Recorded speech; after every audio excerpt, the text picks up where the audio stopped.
Hello friends, welcome to study कर। मैं हूं आपका दोस्त प्रभाकर। आज के इस महत्वपूर्ण लेक्चर में हम डिस्कस करेंगे 11 जून 2023 के मोस्ट इंपॉर्टेंट करंट अफेयर्स के क्वेश्चन। तो आप इस लेक्चर को बहुत ही ध्यान से लास्ट तक जरूर देखिएगा। आज का पहला और बहुत ही महत्वपूर्ण प्रश्न है, ISSF जूनियर विश्व कप में भारत किस स्थान पर रहा है। तो दोस्तों, ISSF जूनियर विश्व कप शूटिंग से रिलेटेड विश्व कप है और इसमें भारत पहले स्थान पर रहा है। अब सवाल आता है कि यह विश्व कप कहां आयोजित किया गया था। तो यह जर्मनी के सोहल में आयोजित किया गया था। इसमें भारत ने कुल टोटल 15 मेडल जीते हैं, जिसमें से 6 गोल्ड मेडल हैं, 6 सिल्वर मेडल हैं और 3 ब्रॉन्ज मेडल हैं। और एक और रिकॉर्ड बनाया है भारत ने कि 2019 से जो भी आयोजित हुए हैं ISSF विश्व कप या फिर विश्व चैंपियनशिप, तो उसमें टॉप पर रहा है। यानी 2019 से भारत टॉप पर रहा है ISSF जूनियर विश्व कप में और विश्व चैंपियनशिप में। दोस्तों, गोल्ड मेडल किन किन खिलाड़ियों ने जीते हैं। तो सैन्यम, धनुष श्रीकांत, अमनप्रीत सिंह, अभिनव शॉ और गौतमी भनोट ने गोल्ड मेडल जीते हैं। ISSF जूनियर विश्व कप 2023 में कुल 39 भारतीय निशानेबाजों ने हिस्सा लिया था। ISSF जूनियर वर्ल्ड कप 2023 के मेडल टैली की बात करें तो भारत पहले स्थान पर रहा है, इसने 15 मेडल। दूसरे स्थान पर कोरिया रहा है, इसने 12 मेडल। तीसरे स्थान पर अमेरिका रहा है, इसने 9 मेडल। चौथे स्थान पर इटली रहा है, इसने 7 मेडल। और 5वें स्थान पर फ्रांस रहा है, जिसने 7 मेडल जीते हैं। अब हम बात करते हैं ISSF की। तो इसका फुल फॉर्म होता है इंटरनेशनल शूटिंग स्पोर्ट फेडरेशन। इसकी स्थापना 1907 में हुई थी। इसके सदस्य हैं 150 और मुख्यालय है दोस्तों इसका म्यूनिख, जर्मनी में। इसके वर्तमान अध्यक्ष हैं लुसियानो रोसी और इसके सचिव हैं विली ग्रिल। और दोस्तों, जो ISSF है ये शूटिंग के क्षेत्र में विश्व की सबसे बड़ी संस्था है। अब शूटिंग से रिलेटेड कुछ इंपॉर्टेंट फैक्ट और डिस्कस करते हैं। तो शूटिंग में उपयोग किए जाने वाले शब्द अक्सर आपके एग्जाम में पूछे जाते हैं। तो चलिए डिस्कस करते हैं वो कौन कौन से शब्द हैं जो कि शूटिंग में उपयोग किए जाते हैं। टारगेट, मजल फलक, bull eye, standard rifle, range, free pistol, rapid fire pistol, air rifle और स्कीट, ये शब्द शूटिंग में उपयोग किए जाते हैं। स्पोर्ट्स करंट अफेयर्स को भी डिस्कस करते हैं। तो अभी हाल ही में सर्बिया के पुरुषों और अमेरिका की महिलाओं ने बास्केटबॉल का फीबा 3x3 विश्व कप 2023 जीता है। यानी बास्केटबॉल का जो 3x3 विश्व कप था तो पुरुषों में जीता है सर्बिया ने और महिलाओं में अमेरिका ने जीता है। स्वीडन के ज़्लाटन इब्राहिमोविच ने फुटबॉल से अभी हाल ही में संन्यास लिया है। मैक्स वेरस्टैपेन ने स्पेनिश ग्रैंड प्रिक्स 2023 का खिताब जीता है। और इसके अलावा IPL 2023 का खिताब जीता है चेन्नई सुपर किंग्स ने। और चेन्नई सुपर किंग्स ने 5वीं बार IPL का खिताब जीता है। आप इस लेक्चर को बहुत ही ध्यान से लास्ट तक देखिएगा। लास्ट में आपसे एक क्वेश्चन पूछा जाएगा जिसका आंसर आपको कमेंट बॉक्स में देना है। चैनल पर अगर आप पहली बार आए हैं तो सब्सक्राइब कर लें, बेल आइकन भी दबा लें जिससे आपको समय पर और सबसे पहले नोटिफिकेशन मिल सकेगा। अगर आपको इस लेक्चर का PDF डाउनलोड करना है तो PDF मिलेगा आपको हमारे टेलीग्राम चैनल पर। टेलीग्राम पर आप जाइए, स्टडी कर ऑफिशियल आप सर्च करेंगे तो हमारा चैनल मिल जाएगा। ज्वाइन करेंगे तो आपको PDF भी मिल जाएगा। PDF आपको हमारे ऐप पर भी मिलेगा। ऐप का लिंक डिस्क्रिप्शन बॉक्स में दिया गया है, तो दोस्तों आप डाउनलोड कर लें। वहां पर भी आपको डेली करंट अफेयर्स का PDF और जो भी इंपॉर्टेंट PDF है वो सभी उपलब्ध हैं, तो वहां से आप डाउनलोड कर सकते हैं। नेक्स्ट क्वेश्चन है, सागर समृद्धि ड्रेजिंग निगरानी प्रणाली का शुभारंभ किसने किया है। तो सर्बानंद सोनोवाल जी ने इस प्रणाली का शुभारंभ किया है। इस प्रणाली के माध्यम से समुद्रों और पत्तन को साफ सुथरा बनाने में मदद मिलेगी। इसके अलावा बेहतर उत्पादकता, बेहतर अनुबंध प्रबंधन यानी कॉन्ट्रैक्ट मैनेजमेंट और कचरे से धन की अवधारणा को मदद मिलेगी। दोस्तों, हाल ही में लॉन्च किए गए कुछ प्रमुख ऐप और पोर्टल भी डिस्कस करते हैं। तो केंद्रीय पर्यावरण मंत्री भूपेंद्र यादव ने मेरी लाइफ ऐप को लॉन्च किया है। कृषि मंत्री नरेंद्र सिंह तोमर ने साथी पोर्टल और मोबाइल ऐप को लॉन्च किया है। सर्बानंद सोनोवाल ने सागर सेतु मोबाइल ऐप को अभी हाल ही में लॉन्च किया है। PM मोदी ने call before you dig app launch किया है। आयकर विभाग ने करदाताओं के लिए मोबाइल ऐप AIS लॉन्च किया है। इसके अलावा असनीर ग्रोवर ने क्रिकेट फैंटेसी स्पोर्ट ऐप क्रिक पे लॉन्च किया है और केंद्र सरकार ने अवैध खनन पर अंकुश लगाने के लिए खनन प्रहरी मोबाइल ऐप को लॉन्च किया है। अगला क्वेश्चन है, एलबी डी क्रूज का निधन हो गया है, उन्हें कौन सा वीरता पुरस्कार प्राप्त था? तो दोस्तों एलबी डी क्रूज का अभी हाल ही में निधन हुआ है, वह अशोक चक्र से सम्मानित थे। तो अशोक चक्र पाने वाले पहले केरल के व्यक्ति हैं हवलदार एलबी डी क्रूज। तो उनका 87 वर्ष की उम्र में निधन हो गया है। दोस्तों 1962 में उन्हें राष्ट्रपति राजेंद्र प्रसाद ने अशोक चक्र तृतीय श्रेणी से सम्मानित किया था और इस अशोक चक्र तृतीय श्रेणी का 1967 में नाम बदल करके शौर्य चक्र कर दिया गया था। यानी जब इन्हें यह पुरस्कार मिला था तब उसका नाम अशोक चक्र था, लेकिन 1967 में इसी पुरस्कार का नाम शौर्य चक्र कर दिया गया था। डी क्रूज ने असम राइफल्स में लॉन्स नायक के रूप में भारतीय सेना में सेवा की है। उनकी बटालियन को नागा विद्रोहियों का मुकाबला करने का काम सौंपा गया था। दोस्तों अब हम डिस्कस करेंगे भारत में प्रदान किए जाने वाले वीरता पुरस्कार। तो हमारे देश में 2 प्रकार के वीरता पुरस्कार हैं, एक है युद्धकालीन वीरता पुरस्कार, दूसरे हैं शांतिकालीन वीरता पुरस्कार। तो युद्धकालीन वीरता पुरस्कार का मतलब यह है कि जब युद्ध चल रहा हो और उस समय जो सैनिकों के द्वारा अदम्य साहस दिखाया जाता है तो उनके लिए जो पुरस्कार दिए जाते हैं वो कहलाते हैं युद्धकालीन वीरता पुरस्कार। तो ये 3 प्रकार के होते हैं, परमवीर चक्र, महावीर चक्र और वीर चक्र। तो दोस्तों परमवीर चक्र युद्धकालीन वीरता पुरस्कार है, सर्वोच्च वीरता पुरस्कार है और फिर उसके बाद महावीर चक्र आता है और फिर आता है वीर चक्र।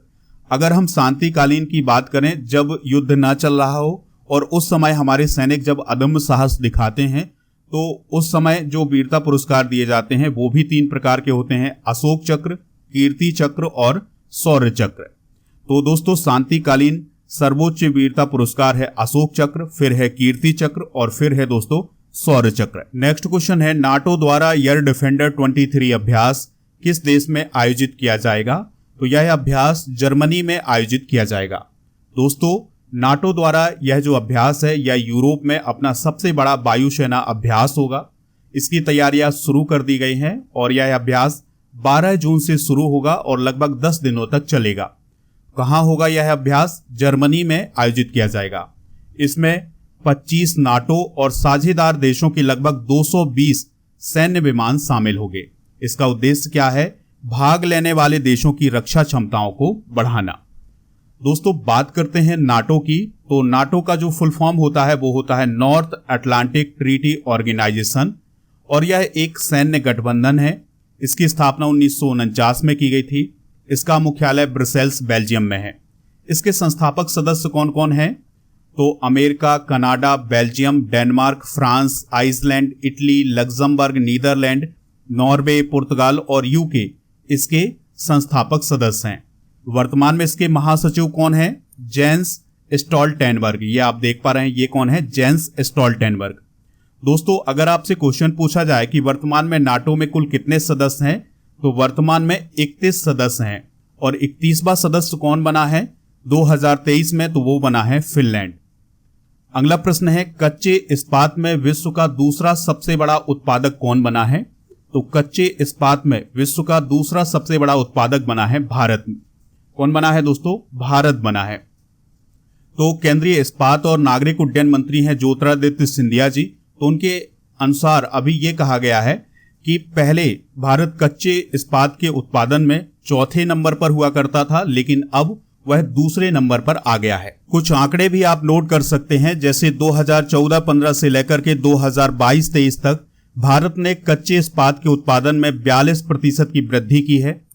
2014-15 में भारत का जो उत्पादन हुआ करता था कच्चे इस्पात का, तो वो था 88.98 मीट्रिक टन का, लेकिन अब कितना हो गया है 22-23 में? तो ये हो गया है दोस्तों 126.26 मीट्रिक टन का। चीन विश्व स्तर पर कच्चे इस्पात का सबसे बड़ा निर्यातक बना हुआ है। दोस्तों यहां पर कुछ और आंकड़े हैं। तो मार्च 2023 तक विश्व के शीर्ष इस्पात उत्पादक देशों की बात करें तो चाइना पहले स्थान पर, दूसरे स्थान पर भारत, तीसरे स्थान पर जापान, चौथे पर अमेरिका, 5वें पर रूस और 6वें नंबर पर दक्षिण कोरिया है। अगला क्वेश्चन है, बिरसा मुंडा का शहादत दिवस कब मनाया जाता है? तो दोस्तों बिरसा मुंडा का जो शहादत दिवस है वो 9 जून को मनाया जाता है। कब दोस्तों? 9 जून को। तो 9 जून सन 1900 में रांची की जेल में बिरसा मुंडा ने अंतिम सांस ली थी। इस साल यानी 2023 में उनकी 123वीं पुण्यतिथि मनाई गई है। और बिरसा मुंडा की बात करें तो बिहार, उड़ीसा, झारखंड, छत्तीसगढ़ और पश्चिम बंगाल में जो आदिवासी इलाके हैं उसमें उन्हें भगवान की तरह पूजा जाता है।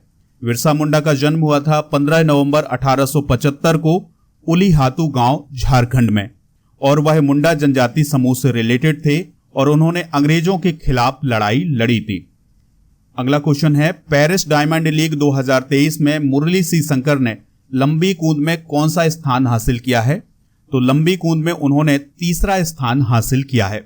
दोस्तों, भारत के जो मुरली श्री शंकर हैं वो लंबी कूद के खिलाड़ी हैं और अभी फ्रांस में खेले गए पेरिस डायमंड लीग 2023 में उन्होंने 8.09 मीटर की छलांग लगा करके तीसरा स्थान हासिल किया है।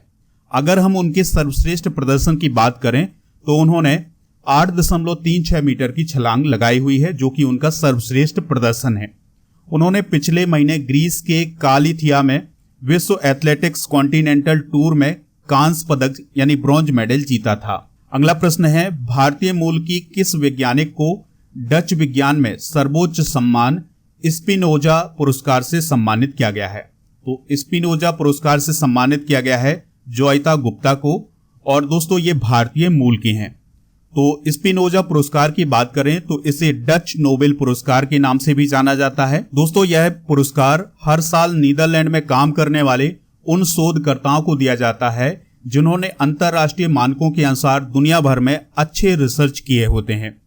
जोइता गुप्ता की बात करें तो एम्स्टर्डम विश्वविद्यालय में ग्लोबल साउथ में पर्यावरण और विकास की वो प्रोफेसर हैं। ये आप देख सकते हैं, ये कौन है? जोइता गुप्ता। नेक्स्ट क्वेश्चन है, भारत का सबसे मूल्यवान ब्रांड कौन बना है? तो अभी हाल ही में टाटा ग्रुप जो है भारत का सबसे मूल्यवान ब्रांड बना है, यानी सबसे वैल्यूएबल ब्रांड बना है। तो भारत का सबसे पुराना कारोबारी समूह है टाटा ग्रुप, तो वह भारत का सबसे वैल्यूएबल ब्रांड बना है। टाटा ग्रुप 26.4 अरब डॉलर की ब्रांड वैल्यू के साथ देश के कारोबारी समूह में वह सबसे ऊपर है। बात कर लेते हैं टाटा ग्रुप की, तो इसकी स्थापना 1868 में हुई थी। इसके संस्थापक जमशेद जी टाटा हैं। मुख्यालय इसका मुंबई में है और इसके वर्तमान अध्यक्ष और एमडी हैं नटराजन चंद्रशेखरन।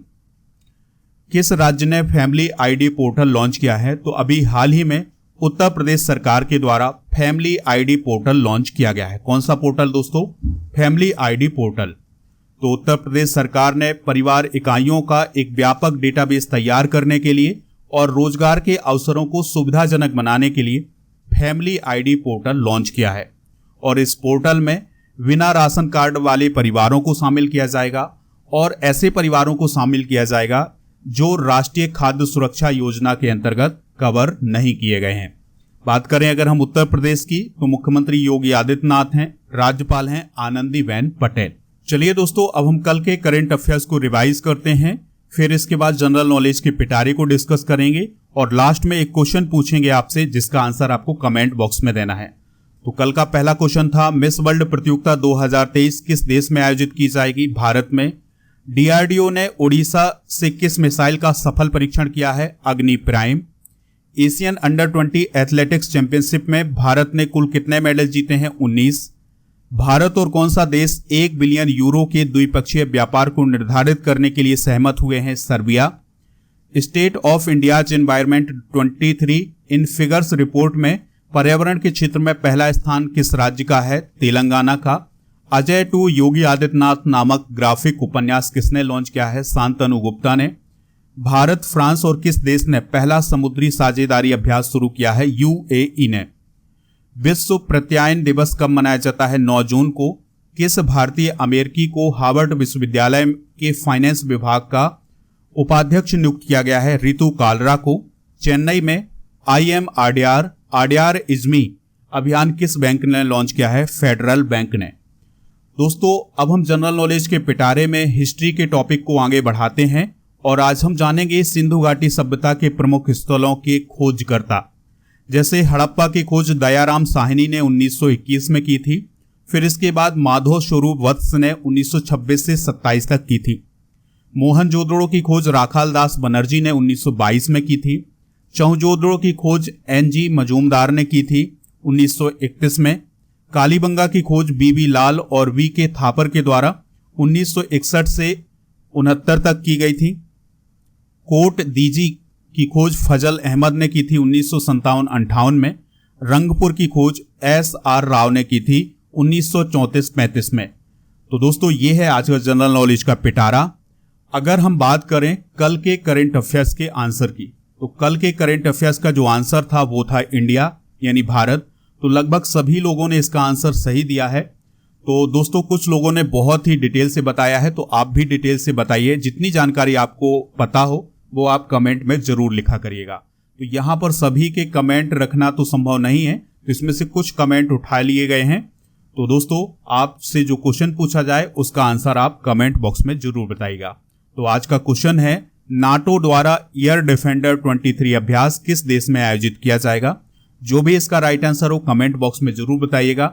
हमें इंतजार रहेगा आपके आंसर का। अगर लेक्चर पसंद आया हो तो आप इसे लाइक करें, शेयर करें सभी दोस्तों को, सभी सोशल मीडिया प्लेटफॉर्म पर। जय हिंद, वंदे मातरम।